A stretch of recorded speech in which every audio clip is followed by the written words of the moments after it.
Bem, Júlio, nós vamos mais a uma entrevista. O Jornal da Rede Alesp conversa agora com o André Lozano.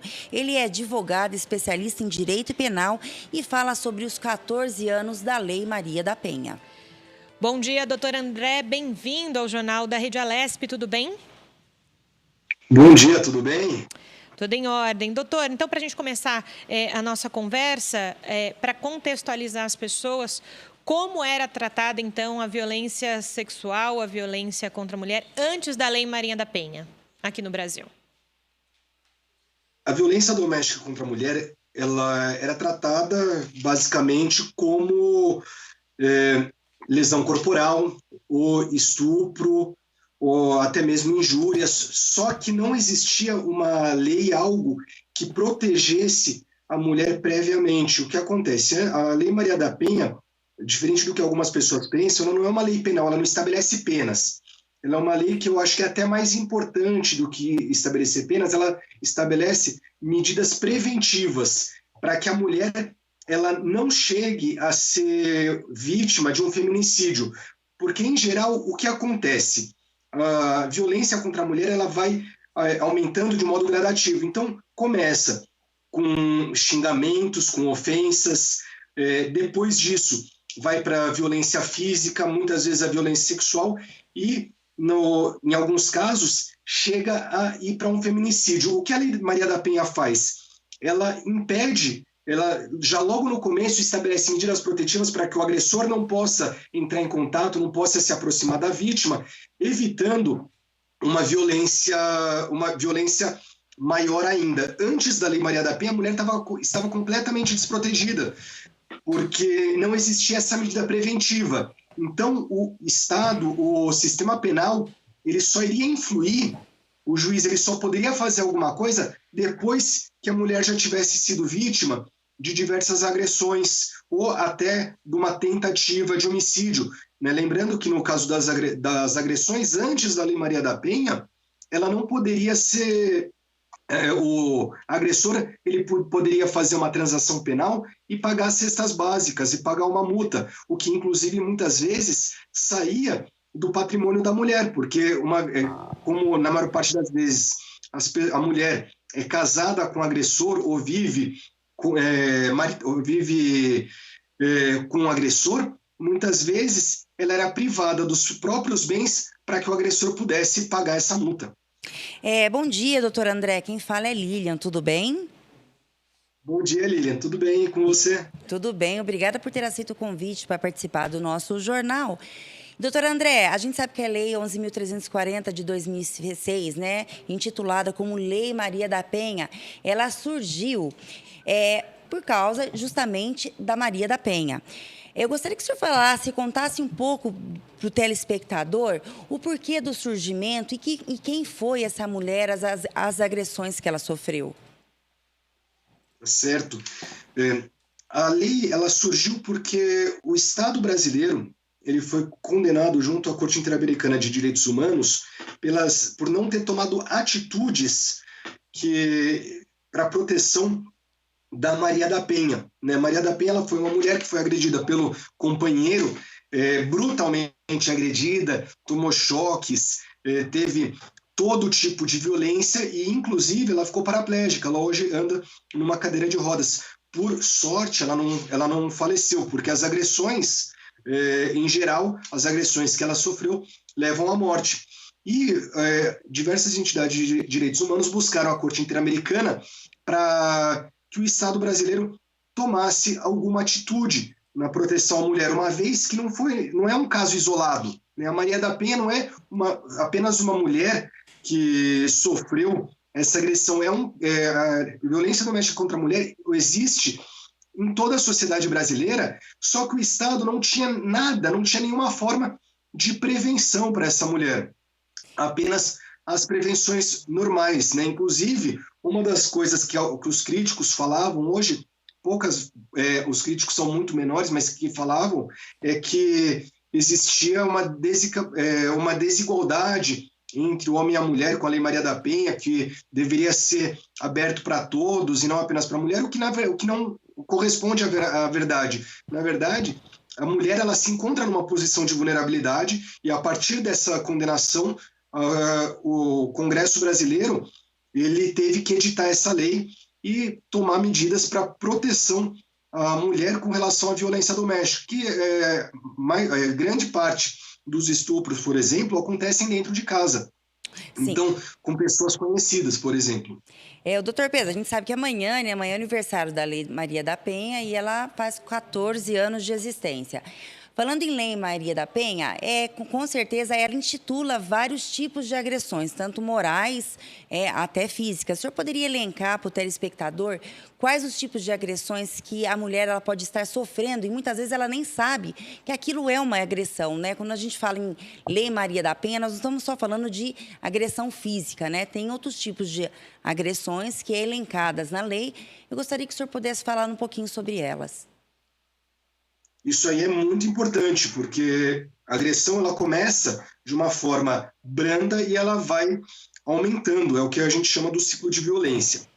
Então, geralmente ela começa com uma agressão moral, com xingamentos, com ofensas, com críticas reiteradas. Não é uma briga normal, mas críticas reiteradas sempre, falando que a esposa, que a namorada, que ela, por exemplo, que ela é burra, que ela que ela se veste como uma prostituta, impedindo muitas vezes ela de utilizar aquelas determinadas roupas, de ir para determinados lugares, ofendendo reiteradamente essa mulher na frente de outras pessoas. Depois disso, muitas vezes começam as agressões físicas, né? E agressões físicas é violência física mesmo. São tapas, socos, chutes. Muitas vezes existem casos de mulheres que são amarradas, que o companheiro, o marido, dá choque nelas.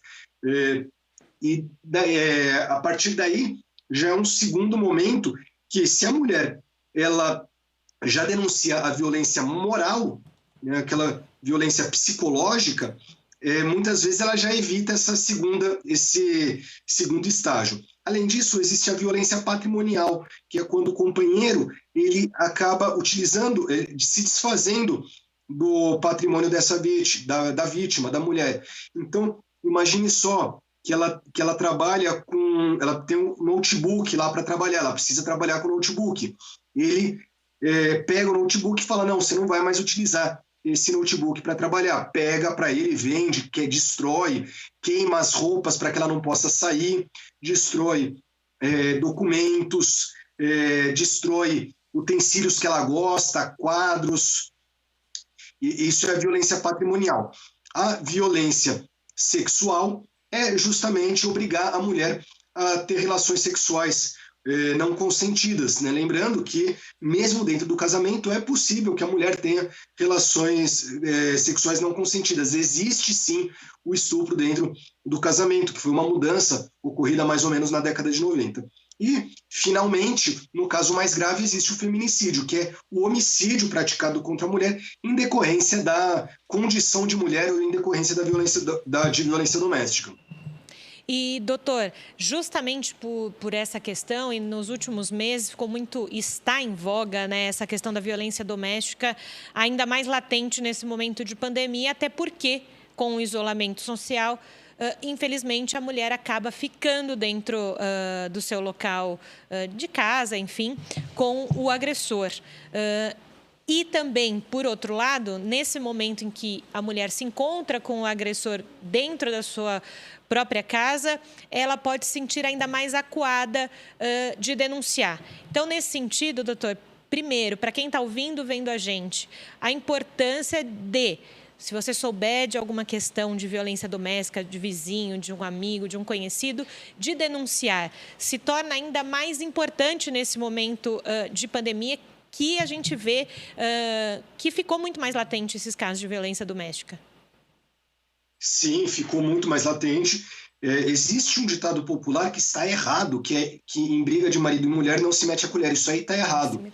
Caso qualquer um fique sabendo de agressões, de violência doméstica, ouçam gritos, principalmente gritos de socorro, de mulheres, é importante denunciar para que esse ciclo de violência seja interrompido. Né? Lembrando que a Lei Maria da Penha, ela estabelece, né, o STF estabeleceu, que é de ação penal pública incondicionada. O que isso significa? Que não precisa da vítima, a vítima não precisa ir até a delegacia falar, olha, eu quero que o meu companheiro seja processado. O Estado tem a obrigação de processar o companheiro independente da vontade da vítima. Mas nesse momento de pandemia, aumentou porque a convivência ela é complicada mesmo. A convivência com qualquer pessoa. Então, eu tenho meus sócios, né, meu sócio e minha sócia, que muitas vezes eu brigo com eles e quanto mais a gente está junto, mais a gente briga.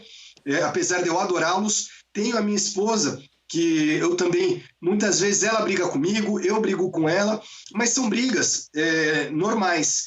Mas convivendo 24 horas, acabam aumentando. E se existe algum caso de agressão, quando essa briga passa de uma discussão normal de, olha, precisa arrumar a cama, precisa arrumar a mesa, precisa fazer a comida, para passar para uma agressão, para ofensas, ou mesmo para agressões físicas, e os vizinhos escutam isso, é necessário fazer a denúncia, tanto que não estão chegando apenas notícias de agressões, mas também de homicídios, né, de feminicídios cometidos contra essas mulheres, provavelmente em decorrência desse momento de isolamento. Aliás, esses dias eu vi uma notícia de uma mulher que ela teve que sair correndo, praticamente seminua no prédio, porque o companheiro queria matá-la. E se ela não saísse naquele momento, provavelmente ele iria matá-la. E os vizinhos acudiram e levaram esse caso para a polícia. É importante que o vizinho, ouvindo qualquer som de socorro ou mesmo de agressões, já ligue para a polícia para que possa ser feita a intervenção e essa mulher fique protegida. E, doutor André, sempre que se fala em violência doméstica, né, se entra num outro assunto com relação a machismo, né, que a sociedade é uma sociedade machista. O senhor acha que a sociedade é mesmo, ela se faz ou usa disso para encobrir, então, justamente essas questões de violência doméstica? Olha, eu tenho certeza que a sociedade é machista. Nós temos o machismo estrutural. Muitas vezes nós temos atitudes machistas que não nos damos conta. E eu acho que o primeiro passo para resolver um problema é assumir que esse problema existe. Então, por exemplo, uma coisa muito simples que acabou acontecendo na maior parte dos lares. O homem, ele muitas vezes não compartilha com a mulher as tarefas domésticas. A mulher é só ela que acaba fazendo as tarefas domésticas. Imagina no momento de pandemia em que a mulher tem que realizar o trabalho em casa, né, o trabalho que ela realizava fora de casa, tem que cuidar dos filhos e ainda cuidar de toda a casa. Olha o trabalho desumano que ela tem que fazer. E muitas vezes o marido ou o companheiro, logo depois de terminar o trabalho, de fazer o home office, ele vai para a frente da TV e fica assistindo TV, sendo que a mulher faz todo o trabalho. Isso é um reflexo do machismo institucional que muitas vezes a gente acaba passando desapercebido, porque isso acaba sendo normal. E, obviamente, esse machismo ele também passa pela questão de dominação e o homem dominando a mulher. Pode falar. Doutor André, a gente sabe, né, desde a criação da lei, quando a lei foi criada, a mulher já começou, já estava vindo, né, buscando um espaço também no mercado de trabalho, um espaço na vida para andar do lado do homem, como vocês acabaram de falar, porque a gente vive num mundo muito machista. E com isso também, com a evolução da lei, veio sendo criadas muitas delegacias de mulheres. Você acha que com as aberturas das delegacias de mulheres, as mulheres também não ficaram mais assim, seguras de poder estar indo num lugar onde ela vai encontrar mais mulheres, ela vai sentir mais segurança, ela vai se sentir mais protegida? Olha, a criação das delegacias da mulher é importante, essa criação, mas não é suficiente. O que acontece? A parte penal, ela é importante, mas ela sozinha não vai fazer nada. A gente aqui no Brasil tem a mania de pensar que a lei resolve tudo. Não é assim. Precisam de outras medidas para implementar. Né? Daí eu vou dar um exemplo até que acontece na cidade de Embu das Artes, que é um projeto que foi feito pela Secretaria da Mulher, e pela atual gestão, eu acho que é Fernanda do Rosário, salvo engano, o nome da secretária, e ela fez o quê? Ela fez uma Casa da Mulher em que fazia a comunicação com a delegacia. Então, todos os casos que chegavam na delegacia eram informados para a Secretaria de Mulheres, eles davam assessoria para que essa mulher conseguisse um emprego, davam palestras para mostrar que ela estava sofrendo violência doméstica contra a mulher, davam suporte jurídico, não apenas na parte penal, mas eventualmente na separação, apoio psicológico, estabeleceram uma comunicação com a GCM e criaram como se fosse degraus de violência em que em alguns, a viatura da GCM passava ou uma vez por semana ou todo dia, caso aquela mulher estivesse em uma situação de violência extrema, de muita vulnerabilidade, para verificar se a medida protetiva estava sendo cumprida, e com isso eles conseguiram reduzir entre as mulheres atendidas em Embu das Artes, eles reduziram para 0 o número de feminicídios. Então, a Delegacia da Mulher é importante, mas mais importante que isso é dar suporte psicológico, dar suporte material, conseguir, inclusive, um emprego para essa mulher, porque muitas vezes a vítima de violência doméstica, ela continua naquela situação de violência porque ela não tem como sair financeiramente, ela não tem para onde ir. Né? Existem diversos projetos, por exemplo, em Paraisópolis existe um projeto muito bom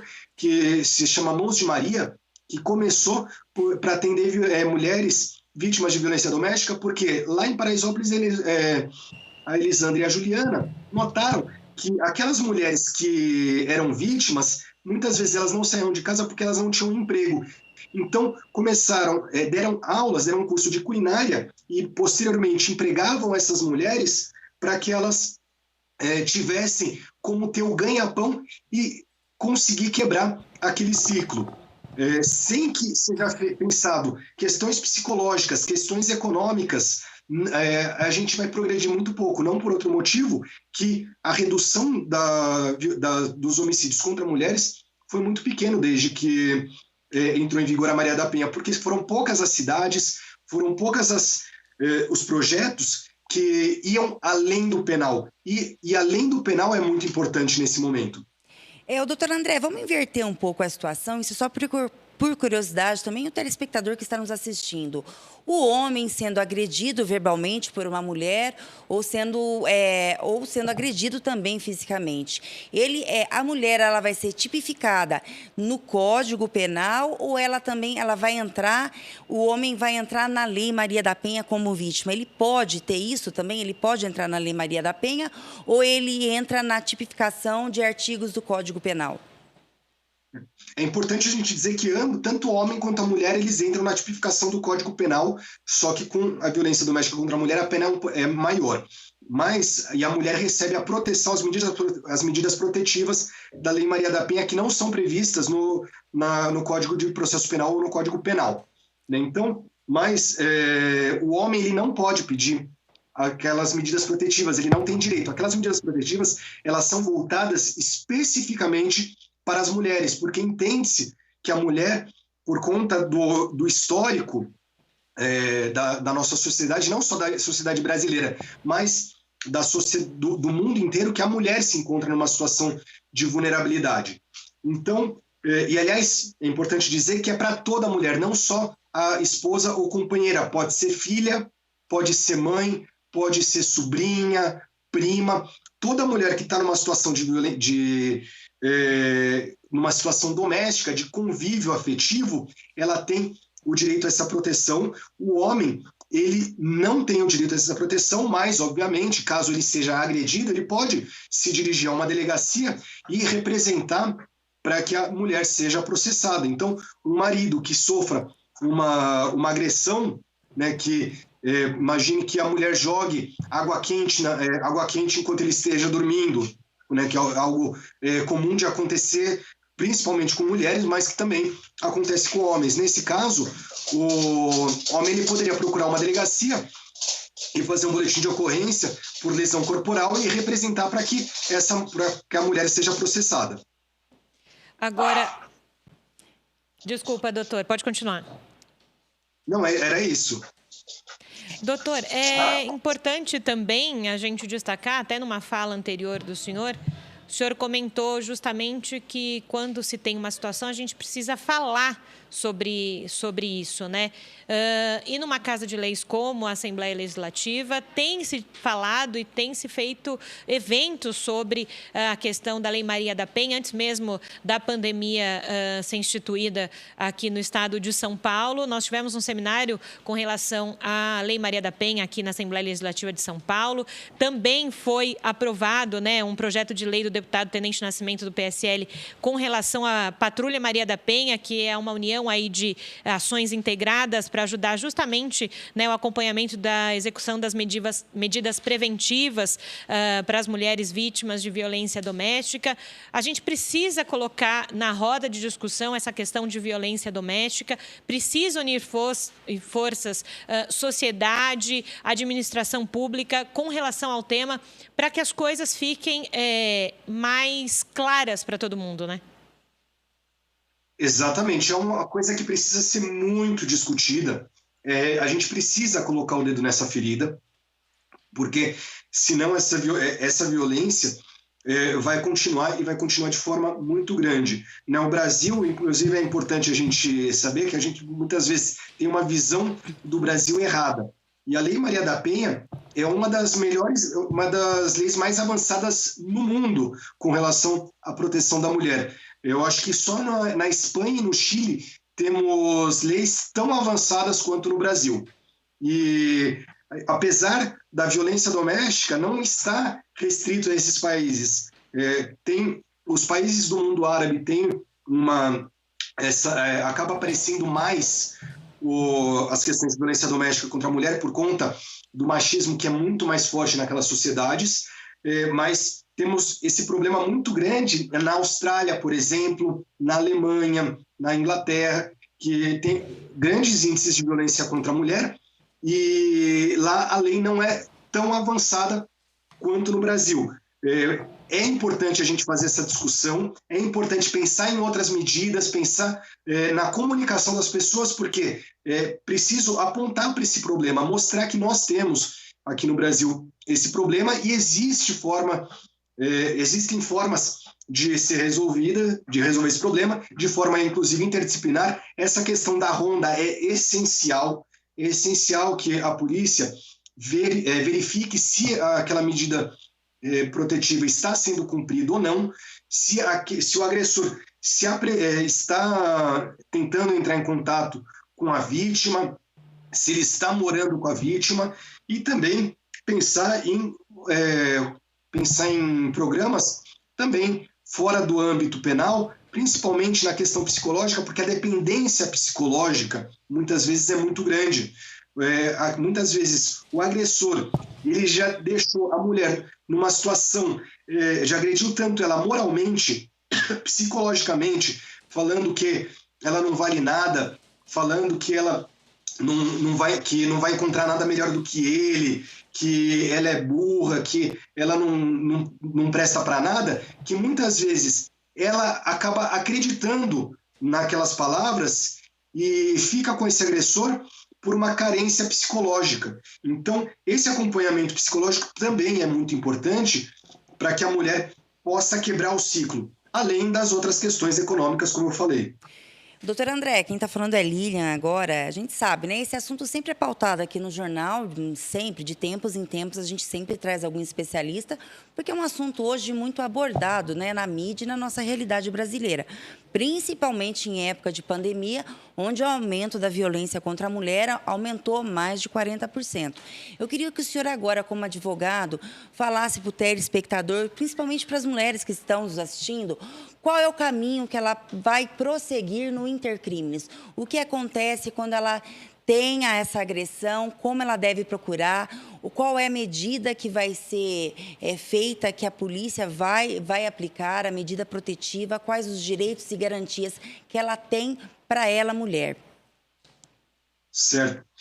Lília, a primeira coisa que a mulher deve fazer quando ela é vítima de violência doméstica é procurar uma delegacia. Essa violência pode ser, inclusive, perseguição, pode ser o ex-namorado, por exemplo, o ex-marido. Então, ela vendo que está sendo vítima de uma perseguição, ela já pode procurar a delegacia, até mesmo antes de se tornar uma agressão. Chegando na delegacia, ela deve descrever o que está acontecendo. Se ela tiver alguma prova, por exemplo, mensagem no celular, e-mails, se ela tiver testemunhas, alguém que viu o companheiro, o ex-marido, o marido ameaçando, ela pode indicar essa testemunha. Se ela puder levar a testemunha naquele momento, é melhor ainda. A partir do momento que ela fez essa denúncia na delegacia, ela pode pedir para o delegado que seja solicitada junto ao juiz uma medida protetiva, que pode ser proibição de entrar em contato, proibição de aproximação, proibição de contato com familiares e nos casos mais graves, inclusive, a prisão. Existe um projeto de lei que dá ao delegado a possibilidade de aplicar essa medida por 24 horas. Mas esse projeto de lei não foi aprovado ainda. Eu acho que seria muito importante ser aprovado, porque daí, ainda que dure só 24 horas, para que depois o juiz ratifique, mantenha essa decisão ou retire essa decisão do delegado, já daria proteção. Mas o juiz, ele dando essa medida protetiva, em geral, quando está bem instruído, quando a mulher leva alguma prova, que pode ser, inclusive, print de celular ou ligações, inclusive gravações de ligações, o juiz, em geral, dá a medida protetiva. Depois disso, o Ministério Público ele vai iniciar um processo, pode ser que no inquérito policial se colham mais provas, o agressor vai ser chamado para contar a versão dele, podem ser chamadas outras testemunhas, a mulher pode apresentar outras provas no decorrer da investigação.